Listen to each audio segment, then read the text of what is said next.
ത്രിതല പഞ്ചായത്ത് തിരഞ്ഞെടുപ്പിൽ മത്സരിക്കുന്ന UDF സ്ഥാനാർത്ഥികളുടെ വിജയത്തിനായി കരുമത്ര വടക്കേക്കര 2-ാം വാർഡ് UDF കമ്മിറ്റിയുടെ നേതൃത്വത്തിൽ തിരഞ്ഞെടുപ്പ് കൺവെൻഷൻ നടത്തി.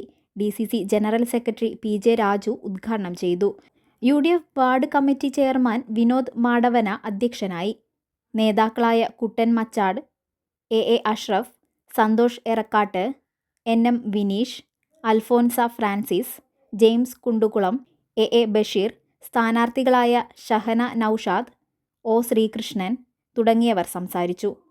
UDF സ്ഥാനാർത്ഥികളുടെ വിജയത്തിനായി 51 അംഗ തിരഞ്ഞെടുപ്പ് കമ്മിറ്റി രൂപീകരിച്ചു. സംഘടനാപരമായ പ്രവർത്തനങ്ങൾ നടത്തി മുന്നോട്ട് പോകാൻ നമുക്ക് കഴിഞ്ഞിട്ടുണ്ട്. നമുക്ക് ജനങ്ങളോട് പറയാൻ നിരവധിയായ കാര്യങ്ങളുണ്ട്. ഈ 10 വർഷക്കാലത്തെ ഇടതുപക്ഷ ജനാധിപത്യ മുന്നണിയുടെ ഇവിടുത്തെ പ്രാദേശിക സർക്കാർ നടത്തിയ കാര്യങ്ങൾ എണ്ണി ജനങ്ങളോട് പറയണം. ഫണ്ട് വെട്ടിച്ചുരുക്കിയ കാര്യം ഉൾപ്പെടെ പറയണ്ടേ?